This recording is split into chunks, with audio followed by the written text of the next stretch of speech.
Hi, Linda.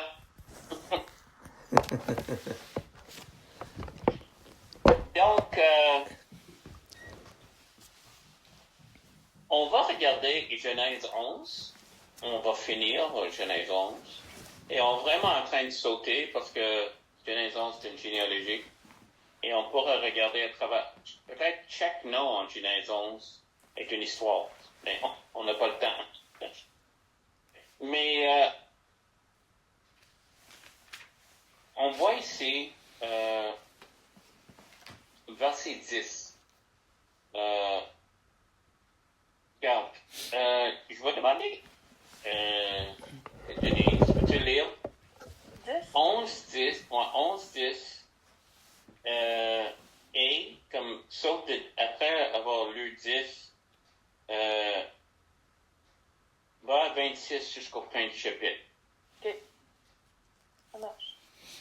Alors voici la postérité de Sem. Sem, âgé de 100 ans, engendra Arpachshad 2 ans après le déluge.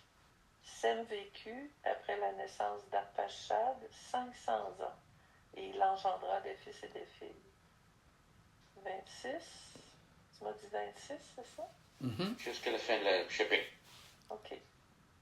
Téra, âgé de 70 ans, engendra Abram, Nachor et Haran. Voici la postérité de Téra. Téra engendra Abram, Nachor et Haran. Haran engendra Lot. Et Haran mourut en présence de Téra, son père, au pays de sa naissance à Ur en Chaldée.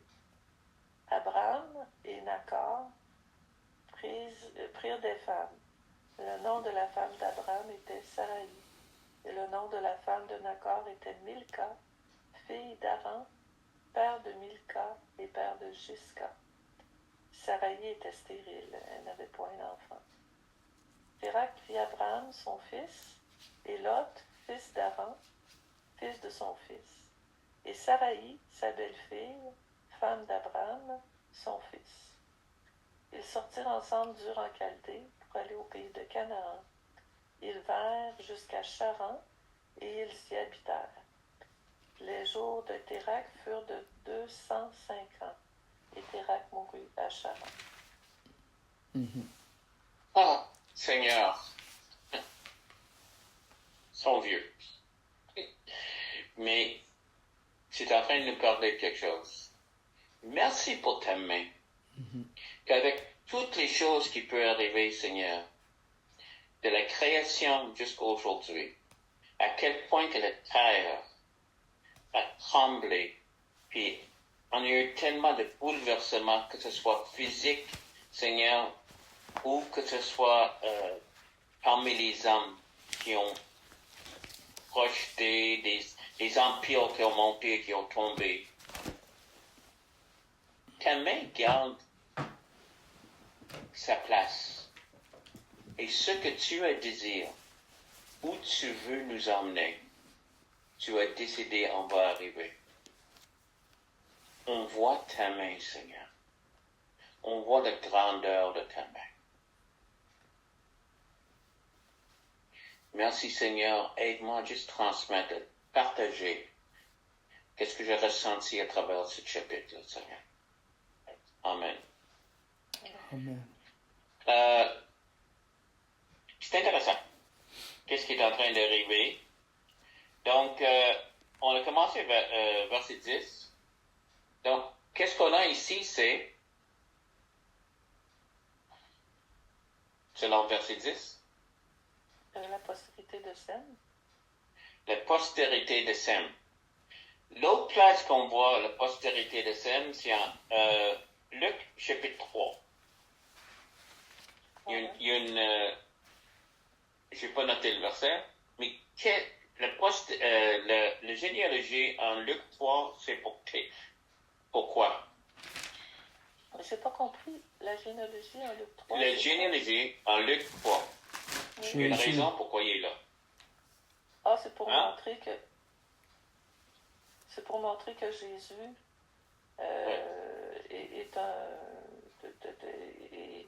vient d'Abraham, là. Oui. Autrement... Mais même ça remonte à Adam, je pense, je ne sais plus, là. Oui, mais ça remonte... faut dire, franchement, je suis pas certain. Ah, Mais je ça pense va, que ça... je l'ai devant moi. Ça part de Jésus, puis ça se rend jusqu'à Seth, fils d'Adam, fils de Dieu. OK. La chose est, c'est que garde la main de Dieu ici. C'est énorme. C'est comme beaucoup des choses m'apportent à méditer. Tu sais, la première fois que j'ai juste vu le mot commencement, méditer, et les autres. Mais ici, c'est toute l'histoire. Tout un coup que tu réalises, Dieu sait qu'est-ce qu'il fait. Et il y a tellement de choses qui vont contre Dieu. On sait que le monde est tellement perdu qu'il reste juste Noé et il faut faire quelque chose. Et même là, Dieu est en contrôle. Dieu s'en occupe. Et de Noé, on trouve... c'est quoi ton nom? Shem. Et encore, il y a une lignée ici. Il va quelque part. Et on va arriver à celui qui devient le héros. Hein? On va parler de lui pendant des chapitres et des chapitres. Et c'est Abraham qui va devenir Abraham. T'sais, et de là, Dieu est en train de nous emmener à une crèche à Bethléem. Il sait qu'est-ce... Quand on regarde nos problèmes, quand on regarde les problèmes du monde, quand Dieu n'est pas dépassé. Personnellement, il y a beaucoup de choses qui se passent qui me font capoter. On entend des choses, j'entends des choses aujourd'hui, puis je dis, ça se peut pas. Okay? Et les choses affreuses que le monde fait. Okay? Mais Dieu a fait des promesses. Et Dieu a dit, telles choses vont arriver. Puis on sait que Jésus va revenir un jour, mais même avant que Jésus revienne, Dieu veut montrer la paix sur la terre. On n'a pas besoin... Moi, je suis en train de le dire, puis je sais que je m'inquiète. Mais c'est juste si on pourra juste méditer de plus en plus là-dessus. Et quand on dit, mais Dieu est en contrôle, des fois c'est un excuse. Ah, Dieu s'en occupe. Et tu sens que des fois que c'est comme quelqu'un est en train de dire, je ne vais pas y penser. C'est tout. Mais une place de sécurité aussi. Dieu s'en occupe. Il sait où il va. Je sais en qui j'ai cru. Et qui j'ai cru a décidé que, à travers de la lignée, l'enfant sera né à Bethléem. Ça fait longtemps, ça fait des siècles que c'est décidé. Et ça va arriver. Ça va arriver. Les raisons des généalogies, qui est peut-être les places les plus plates de lire dans la Bible, pourquoi? Pour plein du monde. Mais les raisons de ça, c'est quoi? Que je suis là, en train d'agir. Et Dieu est en contrôle. Pas dans le sens de contrôler les gens, parce que les gens ont une volonté libre. Mais quoi que soit ta décision, que le monde entier décide de virer contre Dieu, il reste juste un homme. C'est assez pour moi. Pour avoir le Messie. Même si le monde a tourné le dos à Dieu. Dans une courte période, parce que, comme on sait que Noé, Adam était encore vivant, quand Noé est né. Dans une courte période que l'homme a été loin. Ça devra nous encourager. On devra entendre qu'est-ce que l'Esprit est en train de dire. Regarde ça. C'est plate. Les généalogies. Mais regarde qu'est-ce qui est en train de se passer. On arrive à Abraham, puis on arrive à Jésus. C'est fort. Donc, on a Terah, qui est le père de... c'est ça, Terah en français? Je ne sais pas si c'est Terah ou Térac. Térac. Moi, je perds ça, mais en tout cas. OK, Terach. On va dire Terach. Le père Donc, d'Abraham. Qui est-ce qui était? Peux-tu lire Josué 24, 2 et 3? Ben, Josué 24, 2 et 3. OK. Josué dit à tout le peuple, ainsi parle l'Éternel, le Dieu d'Israël. Vos pères Terach, père d'Abraham et père de Nacor, habitaient anciennement de l'autre côté du fleuve et ils servaient d'autres dieux. Je pris votre père Abraham de l'autre côté du fleuve et je lui fis parcourir tout le pays de Canaan. Je multipliai sa postérité et je lui donnai Isaac. Amen. Oui. Remarque ce qu'il est en train de dire. Terach servait d'autres dieux. Oui. Même, j'ai lu une place, puis je ne le trouve pas dans la Bible, mais il disait qu'il faisait des images d'autres dieux. Probablement c'est dans la Bible quelque part, parce que le gars est en train de dire, mais il ne l'ai pas trouvé, donc je ne voulais pas le souligner. Mm-hmm. Mais je sais que la croyance de Terach n'était pas pour Dieu. Oui. Encore, on parle de Dieu et le contrôle de Dieu. Encore, pas. C'est pas un robot. Connaît Terach, selon et quelque part, pour une raison, on ne sait pas pourquoi, il décide de quitter Ur. Maintenant, Ur est une place complètement de faux dieux. C'est ça qu'on trouve selon les recherches qui étaient faites et toutes les autres choses. C'était une plaque, c'était parmi les Chaldéens, et les Chaldéens étaient connus, même qu'il y a du monde, en tout cas, encore, je cherchais la traduction, parce qu'il y a un commentaire qui dit le mot Chaldéen veut dire démon, ou démoniaque. Je n'ai pas trouvé ça.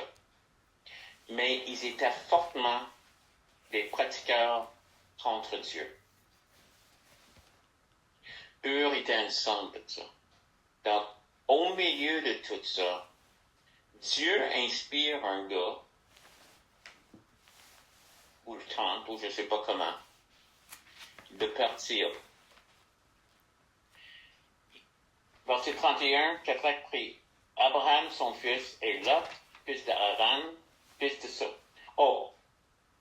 Est-ce qu'on a remarqué pour d'Aran, c'est juste une information? Qu'est-ce qui est spécial avec le frère de Abraham et Nahor? C'est quoi qui est spécial avec lui? Abraham, mon fils, et Lot. Verset 28. 28? Aaron est mort en présence de son père. Autrement, le frère d'Abraham et Nahor est mort. Pour ça que Lot, Oui, il est allé avec Abraham, c'est ça? ouais. Et Ouais. Donc, probablement Lot, Nahor est pas mort. non, Nahor n'est pas mort. Ok. Mais ils ont parti, mais Terach, après Abraham, son fils, et Lot, fils d'Aran, fils de son fils, et Sarai, sa belle-fille. OK. Sarai, c'est la femme d'Abraham. Et Nahor, ça dit que Nahor a pris une femme aussi qui s'appelait Milka. OK. Oui. Sarai va dire princesse. Je ne sais pas si c'était son titre ou juste le nom qui représentait, mais c'était quelqu'un. Donc, ils sont partis et ils sont arrivés sortir ensemble d'Ur en Chaldée pour aller au pays de Canaan. Ils vinrent jusqu'à Charan, ils y habitèrent. OK? Donc, la raison qu'ils étaient là, c'est parce que Terach a décidé de le faire. Pas Abraham. Mm-hmm. Mais tout ça était dans le plan de Dieu. Encore, on parle de au début, Dieu sait qu'est-ce qu'il fait. Il sait où il va. Dans tout ça, il y a une décision faite par Tétrarque. Il est responsable de cette décision, mais les décisions amènent le fils, Abraham, ici. Donc, pendant qu'il est là, Tétrarque est mort, chapitre 12, verset 1. L'Éternel dit à Abraham, va-t'en de ton pays, de ta patrie, de la maison de ton père, dans le pays que je te montrerai. Je ferai de toi une grande nation et je te bénirai. Je rendrai ton nom grand et tu seras une source de bénédiction. Je bénirai ceux qui te béniront et je maudirai ceux qui te maudiront. Et toutes les familles de la terre seront bénies de toi. Qui est Abraham? Abraham, le fils de Tétrarque. À part de ça, qui est-ce qu'il est? Je sais qu'est-ce qu'il va devenir. Je parle de qui est-ce qu'il est maintenant.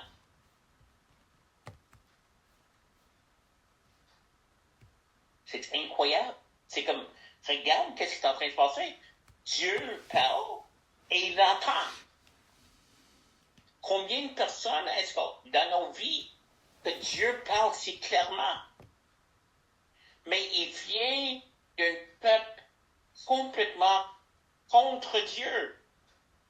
Même que Chaldéen était connu comme démoniaque. Qu'est-ce qu'ils sont en train de nous dire? Qu'est-ce que ça dit, Glenn? Et qu'est-ce que ça dit, Denise? Qu'est-ce que ça dit, Don?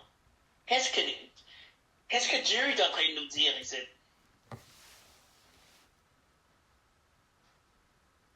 L'idée que cherche et tu trouveras.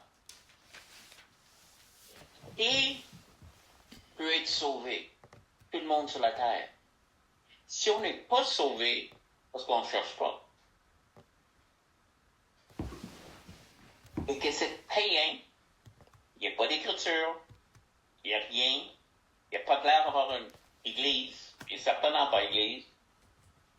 Israël n'existe pas. L'Ancien Testament n'existe pas. Mais Dieu parle, Abraham écoute. Qui est cet homme? Il est unique, il est incroyable, il est comme wow. C'est comme wow. Comme, je regarde ça. Aujourd'hui, rempli du Saint-Esprit, avoir été béni, avoir été rempli du Saint-Esprit avec les dons du Esprit, je regarde un gars comme ça et je dis wow, ça c'est quelqu'un. Mais c'est pas après le Saint-Esprit, c'est pas après le livre des Actes. C'est au début, avant que l'Écriture existe. Avant que l'Église existe, avant qu'Israël existe. Il y a un homme qui entend Dieu.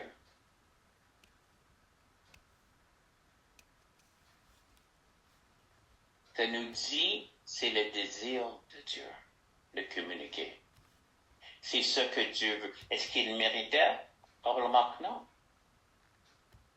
Probablement ses pratiques n'étaient pas bien. Mais lui qui s'est mis, je ne sais pas s'il s'est mis à chercher Dieu.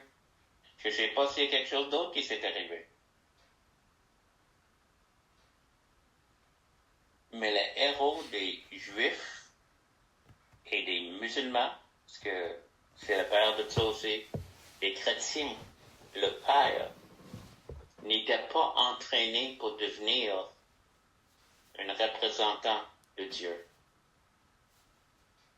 Mais il est devenu, par la grâce, mais aussi parce qu'il y a quelque chose dans son désir qui voulait connaître Dieu. On va rencontrer Melchizedek, on va rencontrer d'autres aussi qui sont en dehors de toute cette organisation, que ce soit des Juifs ou qui on ne sait pas d'où ils viennent, mais qui connaissent Dieu. On sait que Job est probablement en dehors de ces temps-là, mais ils connaissent Dieu. Si on cherche, on va trouver. Et Dieu veut parler au monde. Et c'est pas juste parce qu'on a les Écritures. Comment est-ce que du monde qui ne connaissent pas Dieu, il peut être coupable? Je sais pas. Mais comment ça que du monde qui n'avait pas les Écritures, qui n'avait pas les autres choses, ont connu Dieu? Ça aussi, c'est la possibilité, là. Je sais une chose, c'est que c'est déjà un argument avec quelqu'un, puis tu sens que quand t'es fini, tu ne pourras pas le convaincre. Mais tu sens que l'autre personne sent que j'ai gagné quelque chose. Mais l'argument à gagner, c'est contre Dieu. Et c'est là que tu vas le rencontrer un jour, après ta mort. Et tu vas lui dire, non, non, je ne savais pas. Et Dieu va dire, t'as pas de chance. Parce qu'il connaît ta vie. Tout le monde peut connaître Dieu, s'ils veulent. Et tout le monde peut rejeter Dieu. Pour ça, je bénis le Seigneur pour la grâce que moi, j'ai eu une chance de le connaître dans un pays où la parole n'est pas complètement cachée. C'est pas proclamé, mais c'est pas caché. Mais on a entendu parler des personnes dans les jungles, loin de toutes les sociétés qui ont rencontré le Seigneur. Je me rappelle d'une fameuse évangéliste qui s'appelait Sammy, je ne me rappelle pas son dernier nom, dans le 18e siècle.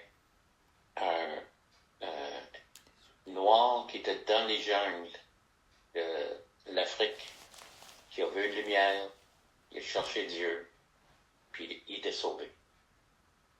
Il y a beaucoup d'histoires comme ça. Qu'est-ce que Dieu est en train de me dire? J'ai un plan.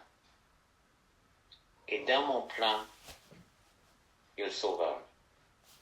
Et dans mon plan, j'ai choisi un homme. Il s'appelle Abraham. Est-ce que tu auras choisi Abraham? Probablement non. Parce qu'il vient de Ur en Chaldée. Puis est-ce que quelque chose de bon peut sortir de Ur? Quand on dit est-ce que quelque chose de bon peut sortir de Nazareth? On ne l'aura pas choisi peut-être. Mais Dieu l'a choisi, comme il a choisi Paul, comme il a choisi bien d'autres. Et quelque part, cet homme qui a grandi dans tout ce qui est anti-Dieu est devenu le père de multitude. Ce Dieu nous cherche. Il veut nous faire des choses. Il y a un plan pour notre vie. Il faut le voir. Et il veut nous parler. Je devrais écouter plus. Je voulais dire plus aujourd'hui, mais on va laisser là. Seigneur, que tu bénis la réalité que nous sommes en train d'apprendre. Merci, Seigneur. Merci de nous montrer, de me montrer. Moi, je suis béni à ce que tu me montres, ce que ça fait pour moi. Besoin d'entendre. Besoin de voir ta justice, ta miséricorde, ton amour révélé, Seigneur. Merci pour Abraham. Et merci pour ton Église, Seigneur. Merci pour le peuple juif. Amen. Amen. Commentaire? À ça,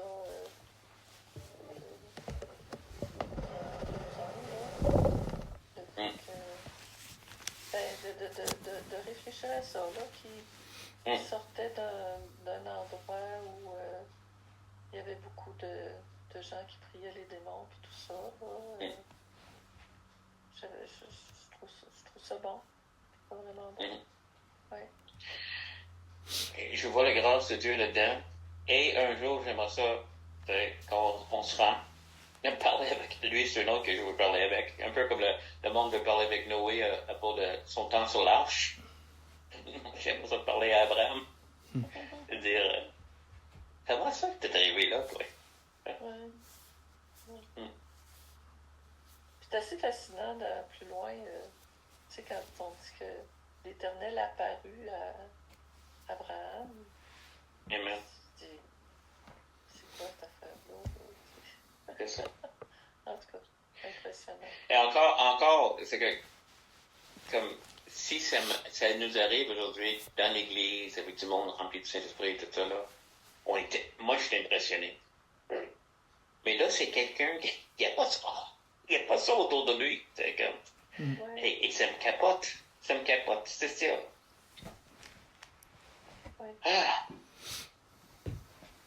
Amen. Puis moi, avec mes années d'école biblique, il m'a pas fait ça. Comment ça? Je le mérite plus qu'Abraham. Glenn, correct? Oui.